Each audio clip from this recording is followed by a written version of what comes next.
మన VVIT university absolute discipline, absolute education. ప్రస్తుతం మనం ఉన్నాం చెంచలగూడ జైలు ప్రెమిసెస్ లో ఉన్నటువంటి ఫీల్ ద జైలు అనుభవం అంటే ఏంటో తెలుసా? ఎవరికైనా సరే జైలు ఎలా ఉంటుంది, లేకపోతే జైల్లో ఉంటే ఎలా ఉంటుంది, జైల్లో ఎలాంటి ఫుడ్ పెడతారు, ఎలాంటి బట్టలు వేసుకుంటారు, వాళ్ళ జీవనం ఎలా ఉంటుంది, ఇవన్నీ చూడాలన్నా తెలుసుకోవాలన్నా ఇక్కడికి వచ్చి వన్ డే అంతా ఇక్కడ ఉండేసి జైల్లో ఎలాంటి అనుభవం అయితే ఉంటుందో సేమ్ దాన్ని ఎక్స్పీరియన్స్ చేయొచ్చు. ఇంకొక విషయం ఏంటంటే ఇది పెట్టడానికి మెయిన్ కాన్సెప్ట్, నార్మల్ గా క్రిమినల్స్ ఉంటారు కదా, వాళ్ళు ఏదైనా తప్పు చెయ్యాలి అనుకున్నప్పుడు గానీ లేదా చేసిన తర్వాత గానీ వాళ్ళు ఎలా ఫీల్ అవుతారు అంటే జైల్లో మొత్తం బంధించేస్తారు కదా, ఎలా ఉంటుందో ఏంటో అని అనుకుంటారు కదా, అలాంటి వాళ్ళకి కూడా ఇది మంచి ఎక్స్పీరియన్స్ అని చెప్పాలి.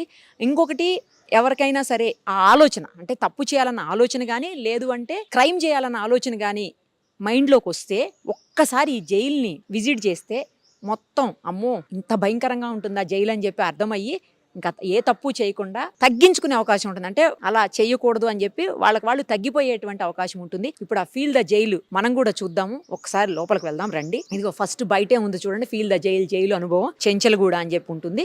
ఎంటర్ అవ్వగానే ఫస్ట్ బ్యారక్ ఉంటుంది అనమాట. అంటే క్రిమినల్స్ ని ఎవరైతే తప్పు చేసిన వాళ్ళు ఉంటారో, నేరం నిరూపించబడిన వాళ్ళు ఉంటారో, అంటే శిక్ష పడిన వాళ్ళు, ఆ నేరస్తుల్ని పెట్టేటువంటి బ్యారక్ అనమాట ఇది. చూడండి సేమ్ జైళ్లలో ఎలా అయితే ఉంటుందో యాజ్ టీజ్ గా ఇక్కడ అది రిప్లికా అన్నమాట. ఇక్కడ పెట్టేశారు. కాట్ చూడండి ఎలాంటి కాట్ ఉందో, అలాగే వాళ్ళ వాష్రూమ్ జైలు లోపల కూడా ఇలాగే ఉంటుంది. ఒక ఫ్యాన్ పైన చాలా చిన్న రూము, తర్వాత ఇదిగోండి క్లోజ్డ్ డోర్, ఇది ఆల్వేస్ క్లోజే ఉంటుంది, ఓపెన్ ఉండదు. ఇప్పుడు మనం చూస్తానికి వాళ్ళు ఓపెన్ చేశారు, నార్మల్గా అయితే ఓపెన్ ఉండదు. ఇది ఒక బ్యారక్ అన్నమాట. ఇక్కడ సెక్యూరిటీ ఉంటుంది, సేమ్ జైల్లో కూడా ఇలాగే ఉంటుంది, అదే ఇక్కడ పెట్టారు. ఇగో సెక్యూరిటీ కూడా ఉన్నారు, చూడొచ్చు మనం. తర్వాత ఇది ఇంకొక బ్యారక్ అనమాట. ఇందులో ఏంటంటే ఇది హాల్ టైపు, ఎక్కువ మంది ఉండేదానికి. సేమ్ జైళ్లలో కూడా ఇలాగే ఉంటుంది. ఎందుకంటే నేను చూశాను, నేను అడ్వకేట్ కాబట్టి కంపల్సరీ జైలు విజిట్ ఉంటుంది మా ఎడ్యుకేషన్ టైంలో. సో అలా చూశాను. ఆ తర్వాత కూడా అనేక సందర్భాల్లో కవరేజ్ కోసం వచ్చినప్పుడు చూసాము. సో ఇలా పెద్ద హాల్ ఉంటుంది అనమాట, ఎక్కువ మంది ఉండటానికి. ఇది ఇగో కార్డ్స్ చూడండి చాలా ఉన్నాయి, పక్కనే వాష్రూమ్, ఫ్యాన్ కూడా ఉంది, తర్వాత వాటర్ ఉంటుంది పక్కకి. ఆ తర్వాత వచ్చేసి ఇది జైలర్ రూమ్ అన్నమాట. ప్రతి జైల్లో కూడా మనకి జైలర్ రూమ్ అనేది ఉంటుంది. ఆ జైలర్ రూమ్ ఇక్కడ కనిపిస్తుంది చూడొచ్చు. ఇది ఆయన టేబుల్ ఛాంబర్ అన్నట్టు అనమాట. ప్రతి చోట ఇలాగే ఉంటుంది. తర్వాత ఇది వచ్చేసి హై సెక్యూరిటీ అలర్ట్ ఉండేటువంటి బ్యారక్ అనమాట. దీని లోపల ఏంటంటే మనకి ఇక్కడ ఇప్పుడు ఇది లాగ్ కనిపిస్తుంది కదా, దీనికి అంటే పెద్ద గేట్ ఒకటి కనిపిస్తుంది. దీనికంటే లోపలికి వెళ్ళిన తర్వాత ఇంకొక గేట్ ఉంటుంది.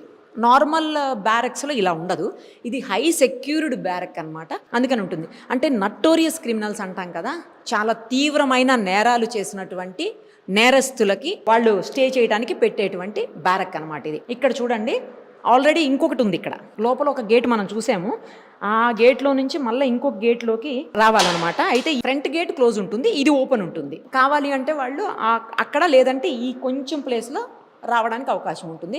అదర్వైజ్ ఇది దాటి మాత్రం రావడానికి ఉండదు. నెక్స్ట్ ఇంకొకటి ఏంటంటే ఇక్కడికి రావడంతోనే జనరల్గా జైళ్లలో ఏం చేస్తారంటే రాగానే ఫస్ట్ మనకు సంబంధించినటువంటి బిలాంగింగ్స్ అన్నీ తీసేసుకుంటారు. ఫోను, క్యాష్ ఏమన్నా ఉంటే అవి, క్రెడిట్ కార్డ్స్, డెబిట్ కార్డ్స్, తర్వాత బిలాంగింగ్స్ అంటే లైక్ ఆర్నమెంట్స్, గోల్డ్, ఇలాంటివన్నీ కూడా తీసేసుకుంటారు. సేమ్ ఇక్కడ కూడా అంతే, రాగానే ఫస్ట్ ఎక్స్పీరియన్స్ చేయటం కదా, అందుకని యాజ్ ఇట్ ఈస్ గా జైల్లో ఏం చేస్తారో ఇక్కడ కూడా అదే మొత్తం తీసేసుకుంటారు. తీసేసుకున్న తర్వాత వాళ్ళ డ్రెస్ ఇస్తారు. ఇదిగోండి వాళ్ళ డ్రెస్, ఒకసారి చూపించండి. ఇదిగోండి జైలు డ్రెస్. యూజువల్గా ఈ డ్రెస్ ఏంటంటే లైఫ్ ఇంప్రిజన్మెంట్ పడిన వాళ్ళకి ఇచ్చేటువంటి యూనిఫామ్ ఇది. ఇలా బ్లూ కలర్ స్ట్రైప్స్తో ఉంటుంది అనమాట. అలా కాకుండా అండర్ ట్రయల్ ఉన్నటువంటి ఖైదీలకు వేరే ఉంటాయి, ఈ ఖైదీలకు వేరే ఉంటాయి అనమాట. ఇది నార్మల్గా శిక్ష పడి ఖరారైపోయి ఉన్నటువంటి, ముఖ్యంగా లైఫ్ ఇంప్రిజన్మెంట్ ఉన్నటువంటి ఖైదీలు ఇవి. ఇదేంటంటే ఇది లేడీస్కా, లేడీస్ బ్యారక్ కూడా ఉంది కదా, ఇక్కడ చూద్దాం. అది కూడా ఈ శారీ చూడండి, ఇది లేడీస్ అనమాట, లైఫ్ ఇంప్రిజన్మెంట్ పడినటువంటి వాళ్ళది ఇది. తర్వాత వాళ్ళకి యూజ్ చేసేటువంటి బెడ్షీట్స్ ఇవి. ఇక అన్నీ ఆల్మోస్ట్ సేమ్ కలరే ఉంటాయి, అక్కడ కూడా నార్మల్ జైల్స్లో కూడా సేమ్ కలరే ఉంటాయి మొత్తం. ఇంకొకటి ఏంటంటే ఇవన్నీ కూడా జైల్లో తయారు చేసినవే. జైల్లో ఖైదీలు చాలా స్కిల్డ్ ఉంటారు చాలామంది, అలాంటి వాళ్ళు తయారు చేసినవే. ఇది బెడ్షీట్ అనమాట. ఇది వచ్చేసి బ్లాంకెట్, ఇది వింటర్ సీజన్లో యూజ్ చేయడానికి, అప్పుడు చలి ఉంటుంది కదా అప్పుడు యూజ్ చేయడానికి. తర్వాత కింద బకెట్స్ ఉన్నాయి, అవి కూడా చూడండి. నెక్స్ట్ ఇంకొకటి సోప్స్ అనమాట. సోప్స్ కూడా వాళ్ళు తయారు చేసినవే ఇక్కడ, ఇదిగోండి. సో వాళ్ళకి స్నానం కోసం యూజ్ చేసేటువంటివి అనమాట. నెక్స్ట్ లేడీస్ బ్యారక్ చూద్దాము. అలాగే పక్కకి కొన్ని స్కిల్డ్ ఐటమ్స్ పెట్టేసి అది కూడా సపరేట్గా ఉంది, అది కూడా చూద్దాం పదండి. లేడీస్ది ఒకసారి ఓపెన్ చేయించి ఇది కూడా చూద్దాం. ఆల్మోస్ట్ అన్ని బ్యారక్స్ ఒకేలా ఉంటాయి, మేలు ఫీమేల్ అనే ఏం తేడా ఉండదులే కానీ సేమ్ ఉంటాయి. ఇదిగోండి సేమ్, ఇంకో కాట్, సేమ్ వాష్రూమ్, వాష్రూమ్ అనకూడదు, వాష్ ఏరియా అనాలి, టాయిలెట్స్ కోసం. తర్వాత ఒక ఫ్యాన్ సేమ్ అలాగే ఉంటుందన్నమాట. తర్వాత స్కిల్డ్ అని చెప్పాను కదా, అది కూడా ఒకసారి చూద్దాం రండి. నేను ఇందాక చెప్పాను స్కిల్డ్ యూనిట్స్ ఉంటాయని. ఇక్కడ టైలరింగ్ యూనిట్ లేడీస్కి యూజ్ చేసేదానికి అనమాట. కొంతమంది మగవాళ్ళు కూడా టైలరింగ్ చేస్తారనుకోండి. తర్వాత ఎంబ్రాయిడరీ యూనిట్, ఎవరైనా ఎంబ్రాయిడరీ చేసే వాళ్ళకి కనుకుంటే వాళ్ళు చేసుకోవడానికి. తర్వాత కార్పెంటరీ యూనిట్, అంటే కార్పెంటర్స్గా ఉండి కార్పెంటరీ వర్క్ వచ్చిన వాళ్ళు చేయడానికి అనమాట ఇది. ఇంక ఇవన్నీ కూడా ఫర్నిచర్ యూనిట్, ఫర్నిచర్ చేయడానికి. తర్వాత స్పిన్నింగ్ యూనిట్, ఇక్కడి నుంచి చెప్పాను ఇందాక చూపించాను కదా నేను, బెడ్షీట్స్, కొన్ని రకాలైనటువంటి టవల్స్, తర్వాత కొన్ని శారీసు, ఇలాంటివి కూడా ఇక్కడ తయారు చేస్తుంటారు. అందుకోసమని ఆ స్పిన్నింగ్ యూనిట్ అనమాట. ఇవన్నీ కూడా స్పిన్నింగ్ యూనిటే. అదిగో వాళ్ళ ఖైదీలకు సంబంధించినటువంటి డ్రెస్సులు కూడా ఉన్నాయి చూడండి. అండర్ ట్రైల్ వాళ్ళవి ఉన్నాయి, ట్రైల్లో ఉన్న వాళ్ళవి అనమాట. తర్వాత శిక్ష పడిపోయిన నేరస్తులవి కూడా ఆ డ్రెస్సు యూనిఫామ్ మనం చూడొచ్చు. సేమ్ జైల్లో కూడా ఇలాగే ఉంటుంది, నార్మల్ రియల్ జైల్లో కూడా ఇలాగే ఉంటుంది. తర్వాత పక్కకి వాటర్ ఉంది, అది కూడా చూద్దాం రండి. ఇంకా డే టైంలో ఖైదీలను బయటికి వదిలినప్పుడు వాళ్ళు స్నానం చేయడానికి వాటర్ యూస్ చేసుకుని, బ్రష్ చేయడానికి, అలాంటి వాటికి, ఫేస్ వాష్ చేసుకోవడానికి, అలాంటి వాటికి యూస్ చేయడానికి అనమాట. ఇది వాటర్ ట్యాంక్ లాగా ఉంటుంది, అది కూడా పెట్టుంచారు. తర్వాత ఇంకొకటి గార్డెన్ కూడా పెట్టారు చూడండి. ఇక్కడ రియల్గా జైళ్ళలో కూడా ఇలాగే గార్డెన్ ఉంటుంది. ఆ గార్డెన్ కూడా ఇక్కడ same replica, same as it is గా పెట్టేశారు. తర్వాత ఇంకొకటి ఇక్కడ చూడండి, సెక్యూరిటీ. జైళ్లలో కూడా సేమ్ ఇలాగే సెక్యూరిటీ ఉంటుంది. ఫ్రంట్ మనం వెళ్లే ముందే ఆ సెక్యూరిటీని దాటుకునే లోపలికి వెళ్ళాలన్నమాట. సో అది కూడా పెట్టారు చూడండి. అంటే ఇంకా నేను ఇందాకే చెప్పాను కదా, యాజ్ ఇట్ ఈస్ గా జైల్లో ఎలా అయితే ఉంటుందో సేమ్ అదే మనం ఇక్కడ చూస్తున్నాము. బిల్డింగ్ మీకు కనిపిస్తుంది చూడండి, 1912లో కట్టినటువంటి బిల్డింగ్ అనమాట అది. అంటే చాలా ఇయర్స్ బ్యాక్. ఎంత స్ట్రాంగ్ ఉందో చూడండి. అప్పట్లో కన్స్ట్రక్షన్స్ మేబీ ఇలాగే ఉండేవేమో. ఇంకా పక్కకే మీకు జైలు, మెయిన్ జైలు అంటే మెయిన్ చెంచల్గూడ జైలుకి సంబంధించినటువంటి వాల్స్ కనిపిస్తున్నాయి చూడండి. ఎంత ఎక్కువ హైట్ ఉన్నాయో మీకు ఆ వాల్స్ కూడా కనిపిస్తున్నాయి, అబ్జర్వ్ చేయండి. నెక్స్ట్ ఇక్కడ ఉండాలి అంటే ఫీల్ ద జైలుకి ఎవరన్నా విజిట్ చేయాలి అంటే రోజు అయితే, అంటే మొత్తం ఫుల్ డే ఉంటేనేమో 2000 రూపీస్. ఒకవేళ హాఫ్ డే అంటే 12 hours ఉండాలంటే మాత్రం 1000 రూపీస్ అనమాట. అలాగే పక్కకి మ్యూజియం కూడా ఉంది, అది జస్ట్ 20 రూపీసే. ఆ మ్యూజియం కూడా కంపల్సరీ విజిట్ చేయాల్సిన అవసరం ఉంది. అది ప్రస్తుతానికి అలో చేయట్లేదు మీడియా వాళ్ళని, జస్ట్ వచ్చిన వాళ్ళు డైరెక్ట్గా చూడొచ్చు అనమాట. చిన్నపిల్లలకైతే 10 రూపీసే.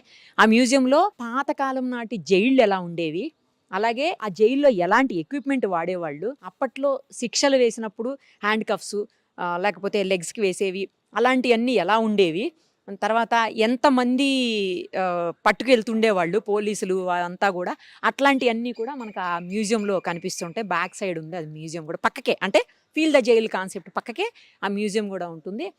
కంపల్సరీ వచ్చినప్పుడు అది కూడా విజిట్ చేయాలి. తర్వాత ఇక్కడికి వచ్చిన వాళ్ళకి ఫుడ్ అంటే ఒక రోజంతా ఉండాలి అని పేమెంట్ చేసి వస్తారు కదా, లేదంటే కొన్ని గంటలు కూడా ఉండి వెళ్ళిపోవచ్చు, అది మన ఇష్టం. అలాంటి వాళ్ళకి ఇక్కడ ఫుడ్ కూడా వాళ్ళే అరేంజ్ చేస్తారు. బ్రేక్ఫాస్ట్, ఫుడ్ అన్ని కూడా వాళ్ళే అరేంజ్ చేస్తారు, లంచ్, డిన్నర్ కూడా. అవన్నీ కూడా పక్కనే చెంచల్గూడ, ఇది చెంచల్గూడ ప్రిన్సెసే కాబట్టి చెంచల్గూడ జైల్లో నుంచి ఆ ఫుడ్ తీసుకొని వచ్చి ఇక్కడ పెడతారనమాట. ఆ ఫుడ్ ఇక్కడే తయారవుతుంది చెంచల్గూడ జైల్లో. సేమ్ ఫుడ్ ఇక్కడ ఉన్న వాళ్ళకి కూడా పెడతారంట. సో అదనమాట మొత్తానికి ఫీల్ ద జైలు అనుభవం, జైలు ఎక్స్పీరియన్స్ ఎలా ఉందో మీకు అర్థమైంది కదా ఇప్పుడు. సో ఎవరికైనా మైండ్లో తప్పు చేయాలన్న ఆలోచన కానీ, లేదా క్రైమ్ చేయాలనేటువంటి థాట్ కానీ, లేదు అంటే ఎవరినైనా ఏమన్నా చెయ్యాలి అనే ఆలోచన కానీ, లేదు అంటే అసాంఘిక కార్యకలాపాలకి లేదా చట్టానికి వ్యతిరేక కార్యకలాపాలకి ఎవరైనా పాల్పడాలి అనుకుంటే మాత్రం ఒక్కసారి ఈ జైల్ని విజిట్ చేయండి. ఫీల్ ద జైల్ని విజిట్ చేస్తే మన దగ్గర ఫోన్ ఉండదు, మన వాళ్ళతో మాట్లాడలేము, చాటింగ్లు చేయలేము, తర్వాత మనతో కబుర్లు చెప్పడానికి లేదా మాట్లాడేందుకు కూడా మన వాళ్ళు ఎవ్వరు ఉండరు, మన వాళ్ళతో మాట్లాడలేము. ఇంకొకటి, మనం ఏ ఫుడ్ కావాలనుకుంటే ఆ ఫుడ్ తినడానికి ఉండదు. తర్వాత స్వేచ్ఛగా ఉండటానికి ఏమీ ఉండదు, అన్నీ రిస్ట్రిక్టెడ్గా వాళ్ళు ఎలా చెప్పారో, వాళ్ళు ఎలా ఉండమన్నారో, వాళ్ళు ఏమి ఇచ్చారో వాటితో అడ్జస్ట్ అవుతూ ఇక్కడ ఉండాలి. సో ఎవరికన్నా అంటే అలాంటి బ్యాడ్ థాట్స్ ఉంటే చాలా తక్కువ అమౌంటే కాబట్టి ఒకసారి విజిట్ చేస్తే మీకు లైఫ్లో తప్పు చేయాలన్న ఆలోచనే రాదు.